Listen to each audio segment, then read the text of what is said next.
You're listening to certified financial planner Doug Goldstein, host of the Goldstein on Gelt Show, www.goldsteinongelt.com.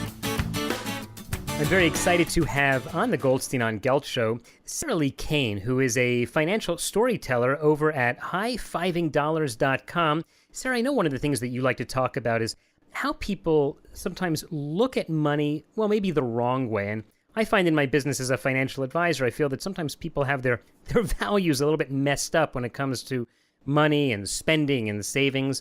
What are some of the things people can do to align themselves with good financial hygiene? So definitely the first thing is to figure out what it is that you value. I think so many of us have an idea, but we don't really sit down and take the time to do it. And the second thing is to figure out, is it really something that you value and why do you value it? So for example, let's say you really value health and you want to buy healthy foods and make purchases that align with that value, but you end up spending all your money at McDonald's. So then you're not really aligning your spending with your values. That's really something then you have to consider and think about, and whether or not health is important, or you just have to find a way to stop spending money at McDonald's in order to align with your values of health. Yeah, but sometimes people just feel, especially when they'll speak with a financial professional, they'll say, yeah, all that's good about values and not going to McDonald's and budgeting, but at the end of the day, I just want more money. That's why I'm investing. That's my value. Do you think that's a real value? I think you have to dig a little bit deeper, because I think most of us want money. I want more money. You probably want more money, but the reasons we want the money is different. So I'm not going to assume what you want it for, but for me, it's for travel. It's definitely to make sure my son's taken care of and all that stuff. And for some other people, it could be a completely different thing. So again, really digging deeper into what's the purpose of earning more money, and then going from there. What about the times when people, it's very difficult for some people to think far ahead in the future, and something that shows up on your plate, even if it seems reasonable, like, I need to buy a new car. Well, do you really need to buy the new car? And you have to weigh that against, for example, money into your retirement plan or just saving for your retirement at all. How can you train yourself to really be able to step out of your current thinking self into your future thinking self? So one thing I really like to encourage people to do, and I've done myself, is to automate some of the savings. So you're taking the decision-making process out of it.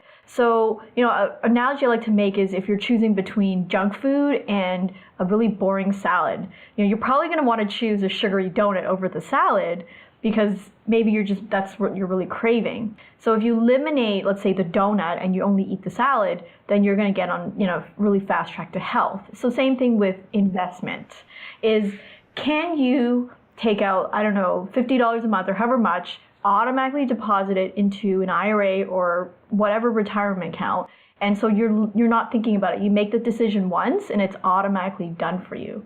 So the less decision-making processes and the less chances you have of straying away from your goal is a really good way to start. We're talking with Sarah Li-Cain, who has a lot of good ideas with how to start on her website, highfivingdollars.com. She tells a lot of stories about what goes on. And Sarah, in my day job as a financial advisor, I hear a lot of real life stories, and a lot of them relate to what we're talking about, which is what you really value. And I find that people often rationalize away, they make a poor decision, but they rationalize it, like they'll buy a way too expensive car, and then they'll say, oh, it's a worthwhile purchase because, I want to buy quality. I don't want to buy a bad car or a dangerous car. And I think you can do that with anything.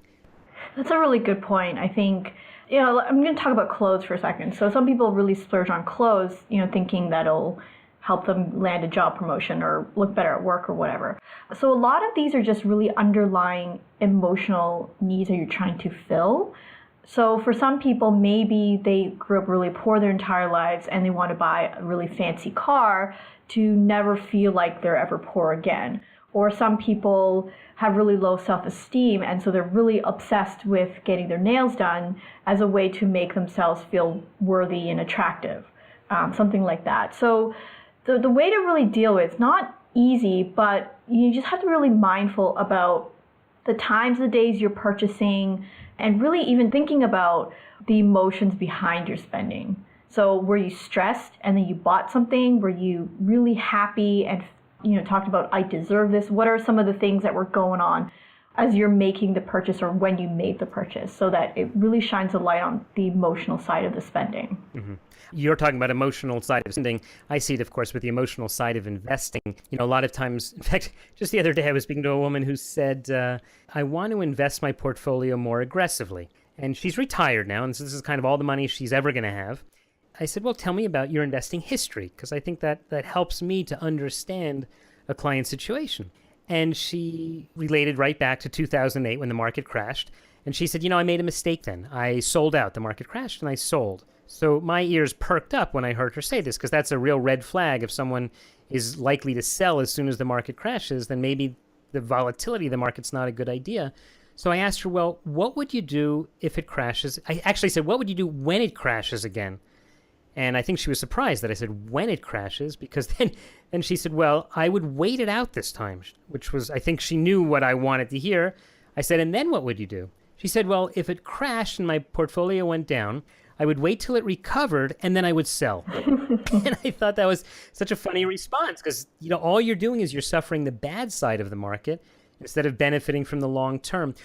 What do you think it is that emotionally makes people not want to, I don't know, I'd like to say not want to follow my advice, but okay, not everyone's going to follow my advice, but not wanted to do what I guess the common wisdom teaches, which is be a long-term investor and don't try to time the market?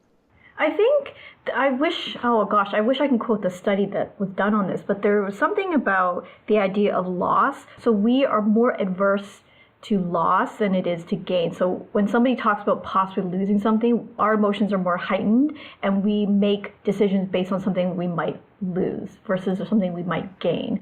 So I think for investing, and this is something I have to work on all the time as well, is I have to think about the risk not as a potential loss, but what can I gain from that risk? And so for a lot of people, they have to really just shift that thinking into, okay, if I'm investing to gain something, there's going to be some sort of risk. Is there a way I can, mitigate that risk in order to not feel so emotional about possible losses, for example? Well, how do you feel about losing? Would you be willing to take the risk of loss to make a little gain, or would you say, I'm too afraid of losing, and I would rather just, who cares about the gain? I can always work more and save, but I certainly wouldn't want to watch my money get, flushed down a market crash.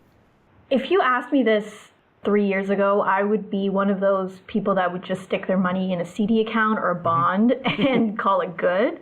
Because I was for a long time, I was really broke, and my main concern was having lots of money in the bank account. And that was it. So any idea of loss was too much for me to handle. But now, I have a different goal, and I really shifted my thinking into, I can make more money. There are so many opportunities to make more money. If I do lose something in the stock market, then there are ways for me to earn more. I mean, that took a while for me to really shift that thinking, because I was so scared for a while to even invest because of the idea of loss that I never invested for a long, long time.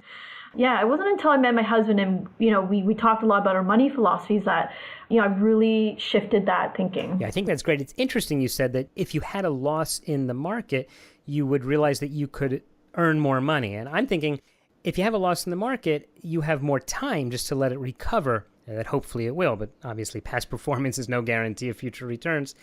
But I guess either way, that gets someone investing who sees it as a long-term investment is probably a good path for people to follow. Exactly, yeah. I mean, ride it out, definitely. All right. Hey, Sarah, we're just about out of time, but in the last few seconds, just tell us, how can people follow you and follow your work?